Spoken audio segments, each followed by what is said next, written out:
Hello, sulpot na naman tayo. Ito po si Toto Tirador. Ang ating tatalakay ngayon yung pagbabasura ng kumilik sa ating konstitusyon sa kaso ni Erwin. At yun po ang nangyari nung binasura nila yung kaso ko laban kay Erwin. At syempre, ini-expect ko, ganun din ang dahilan gagawin nila sa sinampa sa kaakibat o kapareho ding petisyon na sinampa ni Attorney Berhil Garcia laban kay Erwin Tulfo.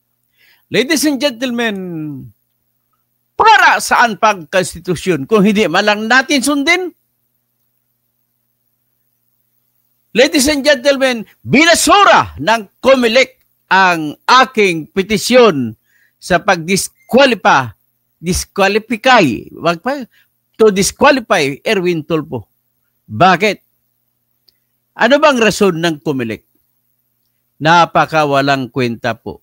Yon yung rason na ginawa nila ay isang aksyon na ginawa nila, naghanap ng butas para maisalba nila ang kanilang kaibigan na sinusuportahan na si Erwin Tesiba Tulfo alias Erwitz Sylvester Tulfo. Mahiya ka naman, Erwin. Ang kapal na mukha mo. Hindi ka Pilipino. Ang kapal na mukha mo. Maswerte ka lang, marami pa rin natira na tumutulong sa iyo kaya ka nanalo. Pero yung pagiging number one mo, marami kami bumabanat kaya pagiging number one mo, nabawasan, naging number 4 ka na lang. Sa susunod, hindi ka naman nanalo. Talagang kapal na mukha mo, Erwin Tulfo. Para lang sa mga Pilipino ang pwesto, hindi para sa Amerikano. Ha? Ang ginagawa kasi ng COMELEC na rason, binasa ko ang rason. Jolly simple lang rason nila. Simple na.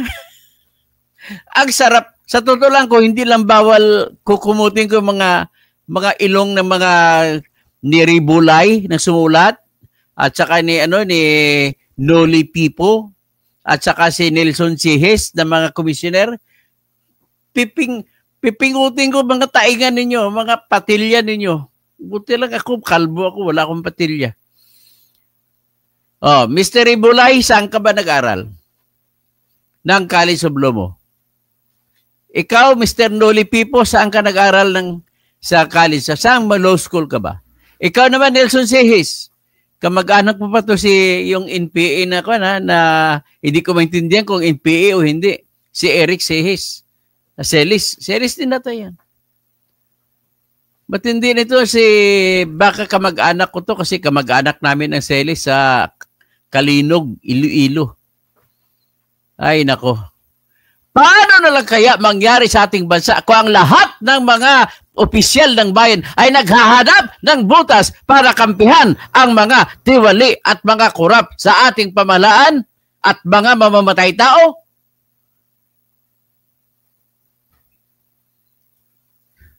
Nako. Grabe kayo.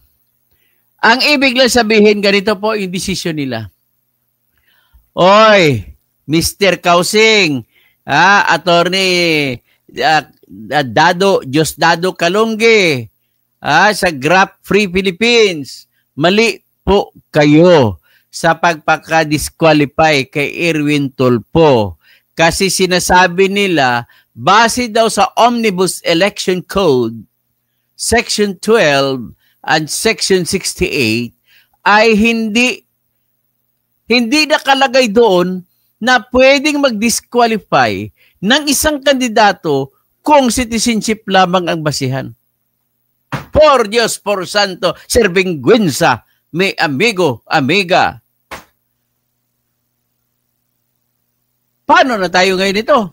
Ibig sabihin nun, kasi Rosale, Julie, pakisabi doon sa mga kaibigan, kamag-anak mo sa Buena Vista, na kung may aso na tatakbo sa pagkagobernador ng Agusan del Norte, ay hindi mo pwede mapadisqualify.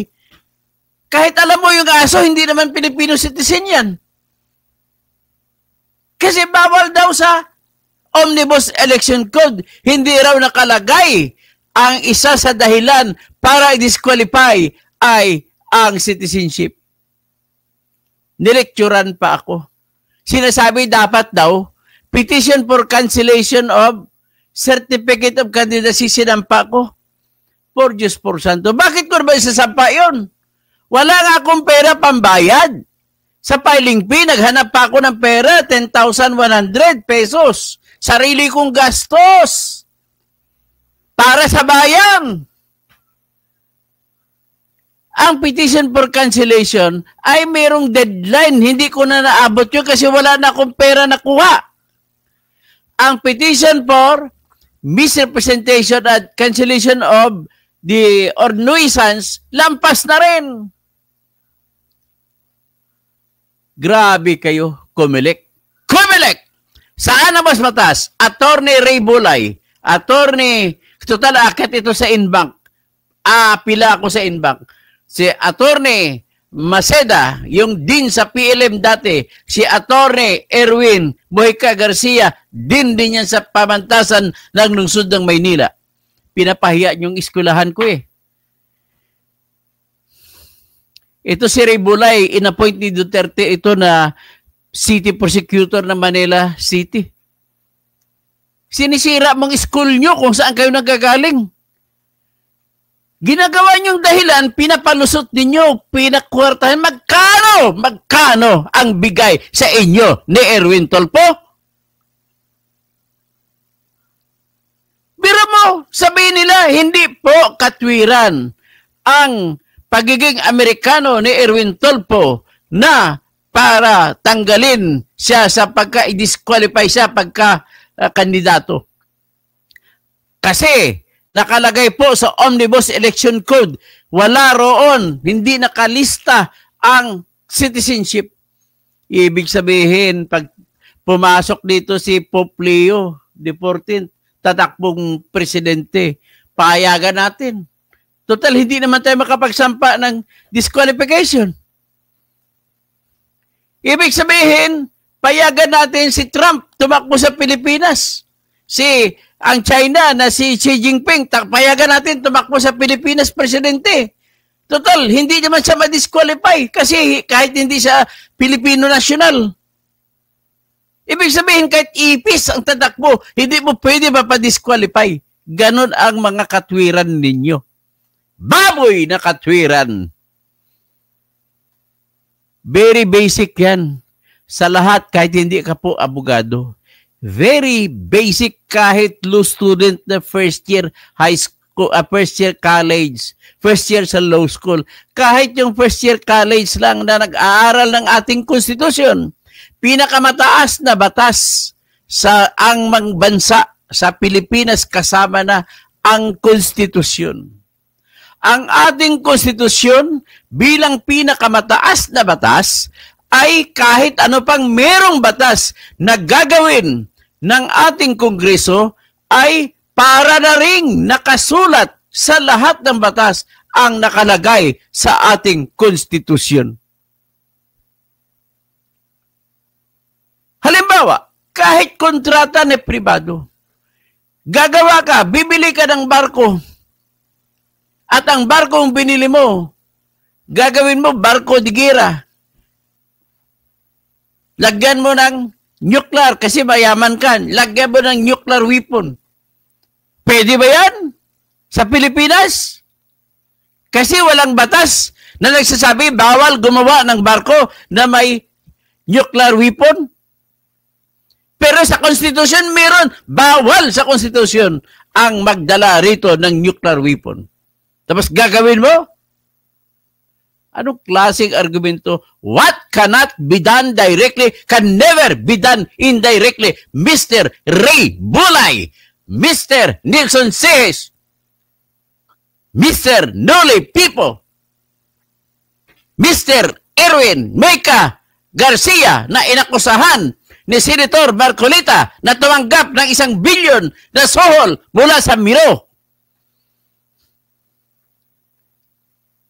Kakahiya kayo. Resign na kayo lahat yan. Nakakahiya kayo. Ginagawa niyo senador ang aso. Buhaya! Lacoste! Ladies and gentlemen, my heart bleeds for the people, for our country. My shouts here are not enough to imprison them all. Dapat sa inyo bibitayin, Ray Bolay. Dapat sa inyo bibitayin ni Noli Pipo.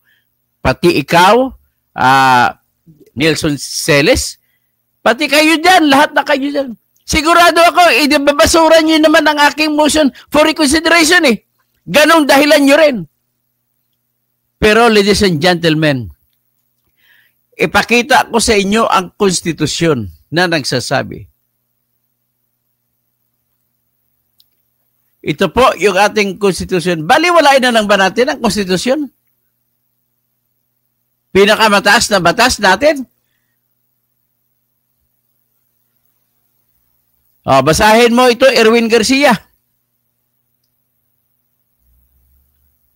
No person shall be a senator unless he is a natural-born citizen of the Philippines. Klaro ba yan? Natural-born citizen of the Philippines. Utos ng konstitusyon na kung wala man nakalagay sa Section 68 ay para na ring sinurat ito sa batas. Kaya ganon po number one argument ko. Ganon po ang aking number one argument. Ngayon, para patunayan sa inyo ang kawalang hiya na ginawa nila, babasahin ko sa inyo yung kanilang desisyon. Sa punto, sa aspeto ng citizenship. Hindi ko alam kung magagalit ito si Attorney Virgil Garcia. Attorney Virgil Garcia, paano na lang itong kamag-anak mo? Ikaw matalino, yung kamag-anak mo, hindi.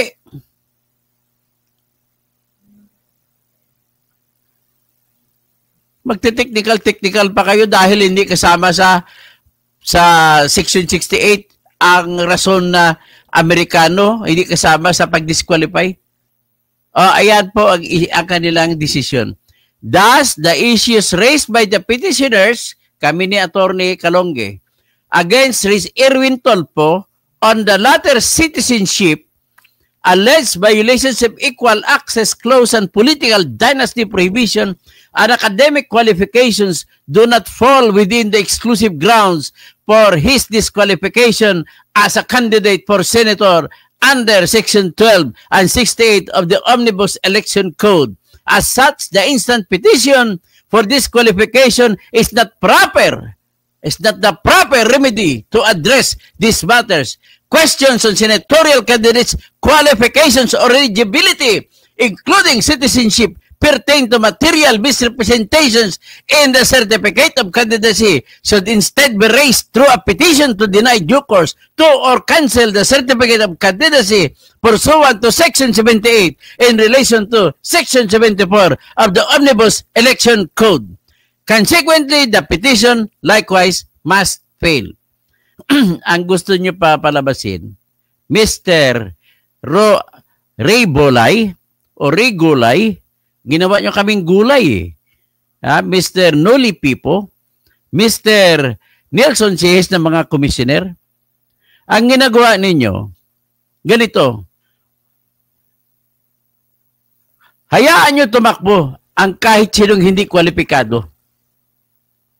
Hinayaan ninyo na makalusot sila. Ginagawa nila indirect na diskarte para hindi sila matanggal sa pagkakandidato. Ang gusto niyo, patakbohin nyo muna bago tanggalin. Pwede ba yan? Alam mo na ang dulo ay bawal. Kung manalo siya bawal, bakit nyo pa patakbuhin?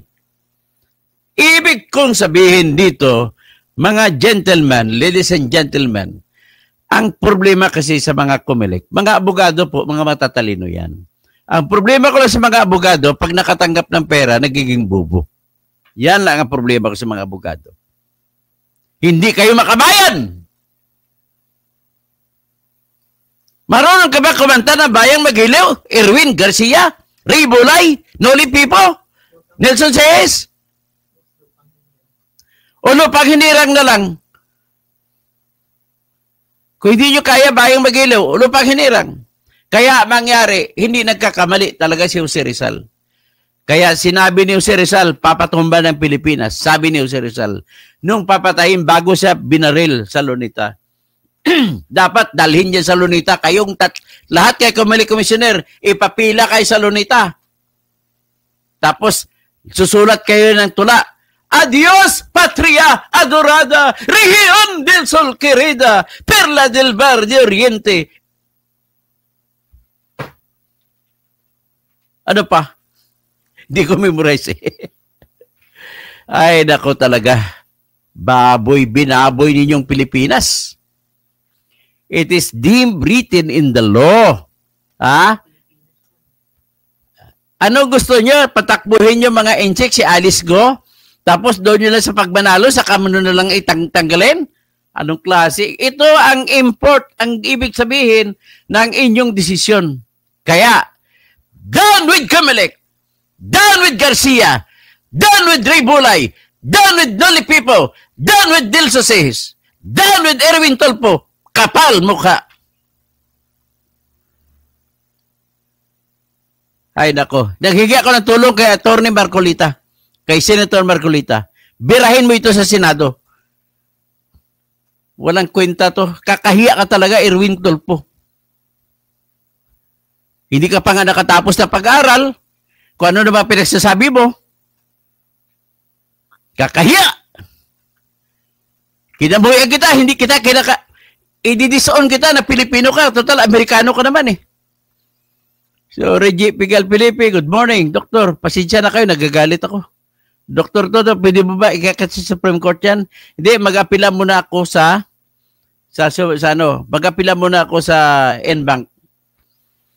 At saka i-raise ko yung issue na konstitusyon. Na pinakamataas na batas ng konstitusyon. Kung hindi pa natanggapin yan, mapipilitan ako maghanap ng pera, pambayad, magsasampa ako ng kaso sa Senate Electoral Tribunal. Ang sasampa ko na lang doon ngayon, kuwaranto. Kung tulungan nyo sana ako sa panggastos. Malit Boy, Anonsi, PI, Perba Initiative, 115 million. Tingnan natin kung makakaya natin ng People's Initiative. Tinawagan po ako ni Atty. Rene Bundal na mag-umpisa kami pirma. At yun, magkikita na lang kami. At I hope so nakikinig si Atty. Rene Bundal. Siya po ang nag-expose sa Makati parking building na napaka-bilyones ang ginastos ng mga binay dyan. Surina Habala, nakakahiya sila. Gutom talaga sa kapangyarihan. House of Crooks. Yun, good morning. Toto Housing from UP Diliman. Yep. Thank you sa mga taga-UP. Yan, mga matatalino. Pero maraming graduate sa UP na College of Law ng mga abogado na nagpapakabubo. Kaya mga abogado talaga, kahit saan graduate, nagiging bubo kapag may pera eh. Big Mom. It's Eric Sylvester Tulfo naman daw ang US citizen at hindi si Erwin Tulfo. Bullshit. What cannot be done directly can never be done indirectly. Besides, it is you, Erwin Tulfo, who enjoyed the name Eric Sylvester Tulfo, and it was you who invented that name, and it was you who falsified that birth certificate showing that Eric Sylvester Tulfo was born on December 30, 1965 in Hawaii, and it was you who falsified your records that you applied for membership in the armed forces of the United States of America, and you swore to defend the Constitution and the laws of the United States of America and the flag. So, you are a US citizen. Kahit ibang pangalan ginamit. Parang pariha lang yan kay Erap. Gumamit siya Jose Velarde. Siya pa rin yung magnanakaw. Para din yan kay Jinggoy na si Juan Nang. Kasi kaparihay ang handwriting. Siya rin yun. Kagaya parihay rin kay Bong Revillas. Hindi daw siya pumirma sa mga endorsement letters. Siya rin yun. Ladies and gentlemen, kahit anong gamitin mong pangalan, just to hide your criminal act, that is not an excuse for you to say that you must be declared innocent. Ganun lamang po. No amount of crime can erase the crime that you are doing. Ganun lamang po. So, Danilo Thailand, naimbagabigat sa mga kabsat ko. Mayapabak sa mga kabalin ko.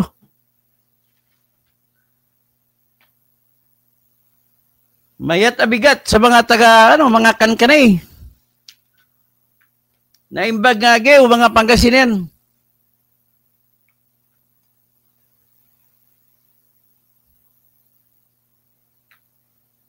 Naragsak amalim sa mga Itawis.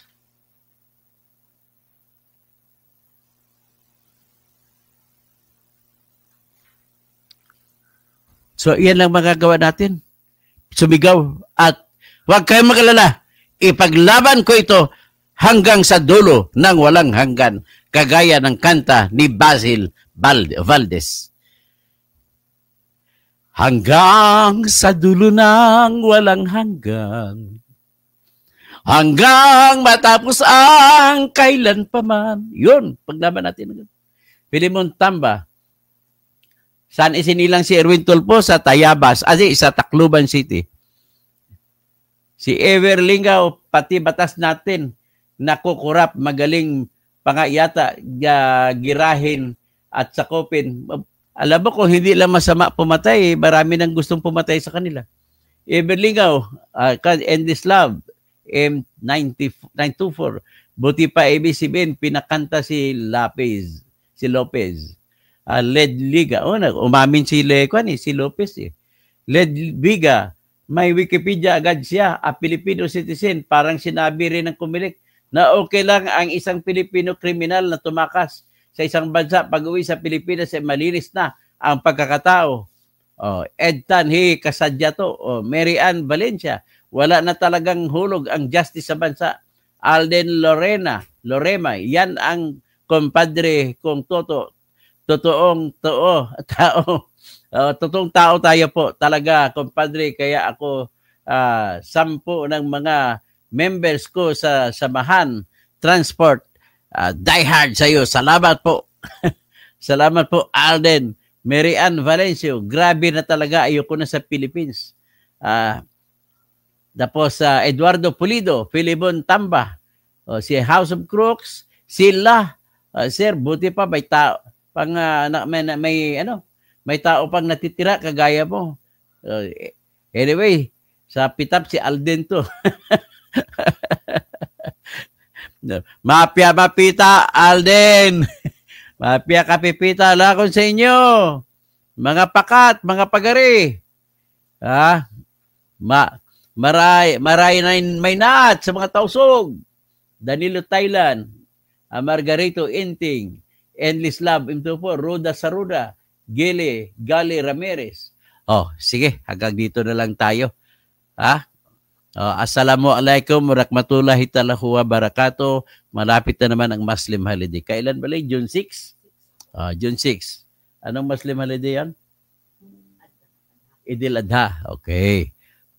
So mga Kristiyano, magdasal tayo na matigil na itong, at saka mga Muslim, magdasal tayo na matigil na itong pambababoy sa atin ng mga ating mga politiko. Magandang umaga! Baboy! Filemon Tamba, Efren Anino Guhilde.